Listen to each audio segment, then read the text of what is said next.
Bueno, hablo con la doctora Dalina Acevedo, médica integracionista y convencional también.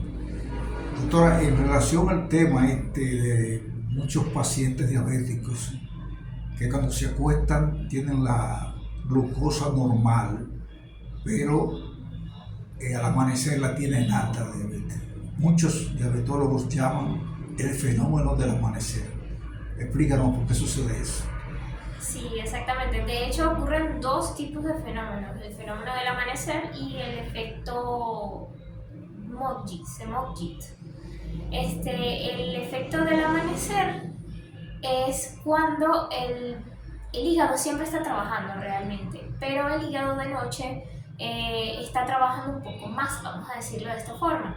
Entonces, él lo que hace es que entre el rango de las 3, 2 de la mañana, él libera cierta cantidad de glucosa al cuerpo, de energía, para que el cuerpo siga trabajando, por supuesto, ¿no? Porque siempre tenemos que tener como ese rango energético, un rango. La intención del hígado es proteger el organismo. Producir suficiente energía para que se pueda dar el proceso normal del cuerpo. Entonces, esa liberación en la madrugada de ciertas hormonas como la hormona del crecimiento, el cortisol, todo eso, aumenta los niveles de glucosa en sangre.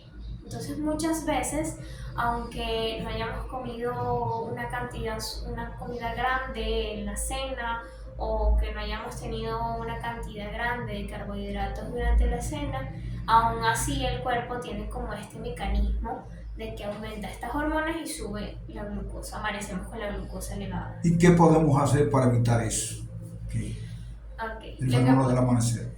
Lo que podemos hacer es tener siempre como hábitos más saludables, es decir, esos subidones los podemos controlar haciendo limpieza de sueño, es decir, tener un sueño bien reparador, no acostarnos con los móviles, con el teléfono en la mano, tratar de cenar temprano también, cenar con el sol, no cenar tan tarde, no cenar comidas tan elevadas. ¿Cómo te dice? Cenar con el sol. Sí. O sea, el sol cayendo la tarde. Cayendo la tarde, exactamente. Generalmente yo lo recomiendo mucho a mis pacientes, es que no comas con la luz de la luna, porque ya nuestros antepasados, de hecho, ya a las 7, 6 ya está oscuro, y ya a esa hora ellos no conseguían alimento, ¿no? Entonces lo que se recomienda eso se llama crononutrición. En la crononutrición es cenar temprano, cenar con la luz del día. A unos pacientes, inclusive los doctores le han puesto que se inyecten insulina en horas de las 9 de la noche para evitar el fenómeno del amanecer. ¿Esto funciona? Eso es otro tipo de fenómeno y se llama el efecto Somogyi. Y el efecto Somogyi es cuando pasa eso que usted me está comentando, que es que el paciente o se inyecta o mucha insulina o de repente no la suficiente para que no se ocurran esos disparos de glucosa en la mañana, a la mañana siguiente. Entonces, con el doctor, con su médico de cabecera, su endocrinólogo, su nutriólogo, siempre tienen que evaluar o determinar cuál de estos dos efectos o cuál de estos dos problemas son los que están pasando. Si usted se inyectó mucha insulina o se inyectó poca insulina, y por eso es que está elevada la glucosa en ayunas al siguiente día. Doctora, hay un tema que se ha hablado. Muchos entienden que la metformina es perjudicial. ¿Es perjudicial sí o no? ¿Beneficia al diabético? ¿Y cómo se debe tomar? De hecho, la metformina es como el primer acto que le va a mandar su médico cuando hay una resistencia a la insulina ya muy pronunciada o muy seguida en el tiempo, crónica, por decirlo. Ya cuando pasamos a resistencia a la insulina crónica, entonces ya lo determinamos diabetes tipo 2 generalmente. Entonces, esta diabetes, cuando está diagnosticada y hay un nivel muy alto de glucosa en sangre, es que se recomienda como primer método de acción la metformina, que es un hipoglucemiante. La metformina Igual que muchos medicamentos, por supuesto que sí altera un poco la función tiene efectos adversos. Sin embargo, también tiene efectos positivos y es como que lo más sano dentro de lo convencional que podríamos utilizar como hipoglucemiante. Por eso es lo que más se utiliza, pero sí puede llegar a tener efectos adversos. ¿No daña el riñón? Sí, puede llegar a tener efectos adversos como cualquier otro medicamento. Entonces, ¿Pero en uso prolongado o ahí mismo? No, en grandes cantidades y en usos prolongados. Por grandes cantidades. Por eso es que se recomienda. ¿Cuántos miligramos? Inicialmente siempre se recomienda 500 miligramos. Para que no haga daño al riñón. No, como un método inicial. Depende de cómo ese paciente se vaya evolucionando, es que suben un poco más, pueden subir hasta 1 miligramo, 1000 miligramos. ¿Okay?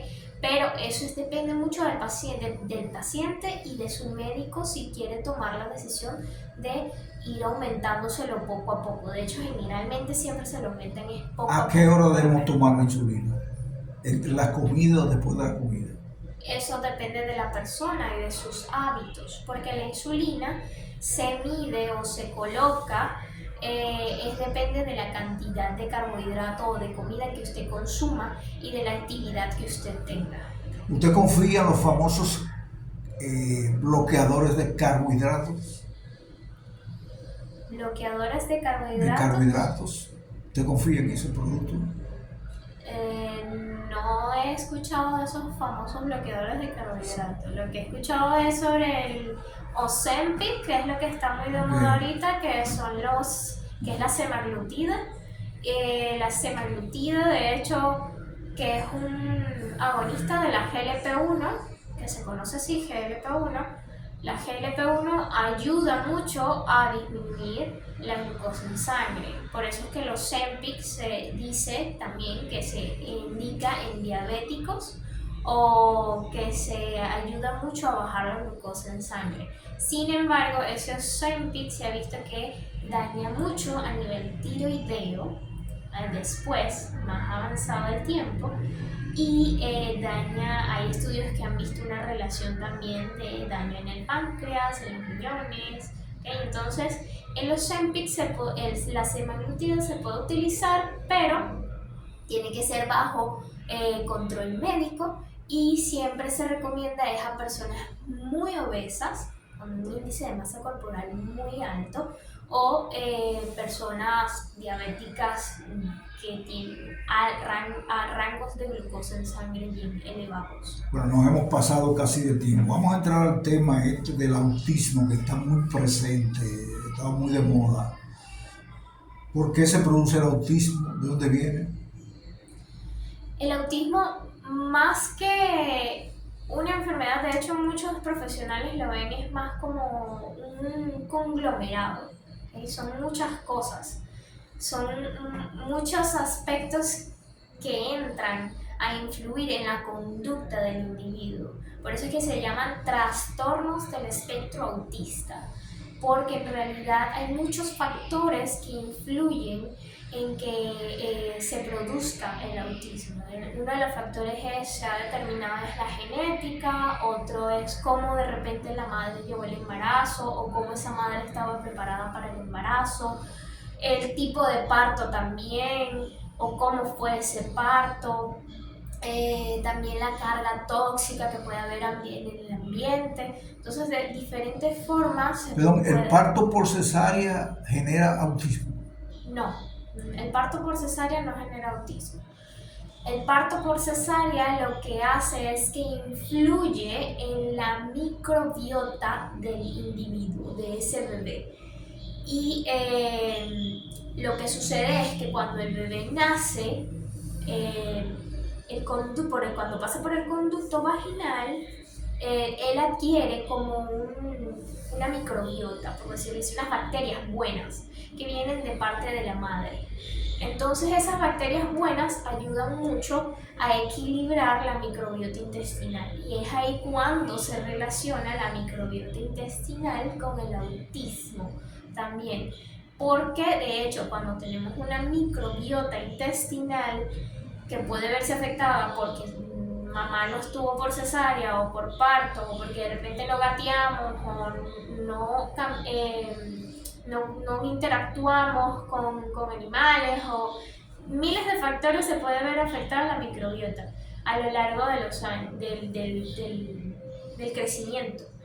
Entonces, esta microbiota cuando se ve alterada, altera lo que son los neurotransmisores, que son como uno de los pilares en las conductas de los niños. También altera la parte del proceso del manejo de los alimentos, de la parte de la digestión, ¿ok? Entonces los niños generalmente cuando tienen trastornos del espectro autista tienen problemas gastrointestinales, tienen estreñimiento. ¿Hay solución para los niños autistas? Volverlo a su normalidad. Es que de hecho hay muchos médicos que dicen y se ha visto a nivel de experiencia, no tanto científico sino experiencia, que más que curar, algo así no es curar, sino es como llegar a desintoxicar a ese niño, porque realmente ese trastorno o esas conductas es por una alta toxicidad que tiene ese niño, porque el intestino está muy relacionado con el cerebro. No solamente cuando usted está nervioso, puede que le dé ganas. Se habla del segundo cerebro. Exactamente, porque lo que es el intestino y el cerebro tienen una conexión, una autopista, por decirlo de esta forma, que se llama el nervio vago. Entonces no solamente mandamos información de aquí al intestino, sino que el intestino también manda información acá. Entonces cuando tenemos una parte tóxica a nivel intestinal, todas esas toxinas vienen acá y te producen una carga tóxica a nivel mental y te producen una nubosidad mental, por decirlo de alguna forma. Por eso es que a los niños con trastorno del espectro autista se les recomienda un cierto tipo de alimentación para bajar esa carga tóxica. Y mucho amor y comprensión. Y mucho amor, tolerancia, comprensión, todo eso, tal cual. Doctora, le agradecemos sus declaraciones. Más adelante continuaremos entrevistándola sobre otros temas. Con gusto. ¿Cómo quedó la entrevista?